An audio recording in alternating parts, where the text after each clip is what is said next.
ሚዲያዎች እየዘገቡት ቢገኝም አሁን ላይ ግን የሚደርሱ ጉዳቶችን በስፋት እየተነገሩ አይደለም። በርካቶች ህይወታቸው በየቦታው ቢረግፍም መረጃው እየተደበቀ ሳይነገር ቆይቷል። ከሰሞኑም በደረሰ የጀልባ መገልበጥ አደጋ ከወሎ አካባቢ ሄዱ በርካታ ወጣቶች አስክሬናቸው በየቦታው ተበታትኖ የሚያሳይ ቪዲዮ በማህበራዊ ሚዲያ ላይ ቢሰራጭም የመንግስትም ሆነ የግል ሚዲያዎች ይህን ነገር ለህዝቡ አላደረሱም ነበረ።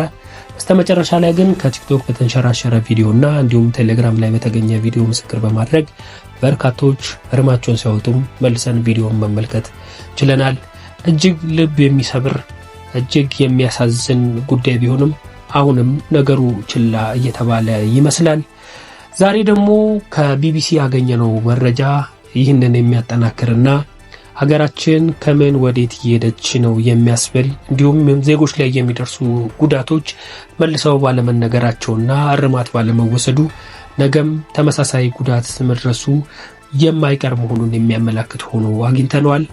ጉዳዩ እንግዲህ የአሜሪካ የጦር አውሮፕላኖች በየመን በሚገኝ ኢትዮጵያውያን ተጠልለውበት በሚገኝ እስር ቤት ላይ ባደረሱት ጉዳት ከ67 በላይ ኢትዮጵያኖች በግፍ መገደላቸውን የሚያትት ሲሆን ይህን ተከትሎም በርካታ አፍሪካውያን ያሉበት እንጂ ኢትዮጵያን ብቻ አይደሉም ቢባልም እንግዲህ ኢትዮጵያውያን ለመሆናቸው ደግሞ እዚሁ ዜና ላይ የዓይን እማኞች እንዳሉና የጉዳቱም ሰለባዎች ምስክር መሆናቸውን የተነገረ ሲሆን እንግዲህ እንደምታውቁት የሁቲ አማጽያንን ለመግታት የአሜሪካ የጦር አውሮፕላኖች በየመን በተለያዩ ቦታዎች ላይ ኢላማ ያደረገ ጥቃት ሲፈጽሙ ቆይተዋል። በዚህም እንግዲህ ኢትዮጵያውያን ስደተኞች ተደብቀው ወይም ተጠልለው የሚገኙበት የተባለ ቦታ ላይ ሚያዝያ 20 2017 ላይ በተደረገ የአየር ላይ ድብደባ ከ67 በላይ ኢትዮጵያውያኖች ላይ ከፍተኛ የሆነ ጉዳት ደርሷል። ከዚህም ውስጥ 67ቱ እንደነገርናችሁ ህይወታቸው አልፏል።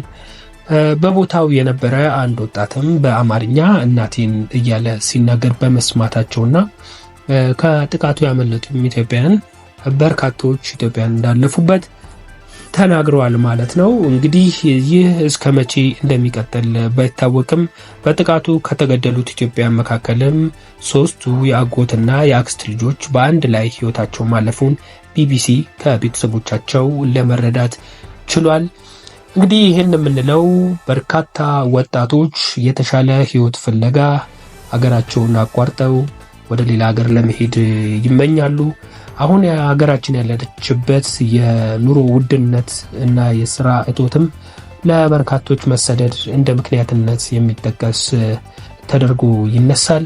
ከዚህ ጋር ተያይዞም ምንም እየተሰራ ያለ አጥጋቢ ስራ ባለመኖሩ ይህ ስደት ሞት ፊት ለፊት አድፍጦ በሚታይበት ሁኔታ ላይ በሙሉ እየቀጠለ ይገኛል።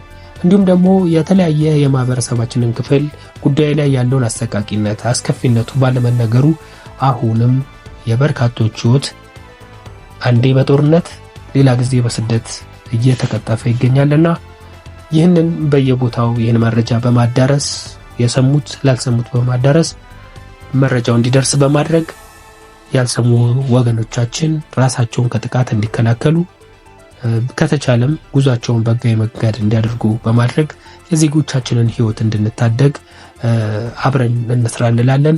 በተቻላችሁ መጠን ይህን ቪዲዮ ላይክ ማድረግ እንዲሁም ሼር ማድረግ እና ላልሰሙት እንዲደርስ ማድረግ አትርሱ። መልካም ጊዜ ይሁንላችሁ። ከሰዓታት በኋላ እንግዲህ በሌላ አዲስ መረጃ ወደ እናንተ እንመጣለን። አድራሽ ሚዲያን ሰብስክራይብ ካላደረጋችሁ ሰብስክራይብ ማድረግ እንዳትረሱ።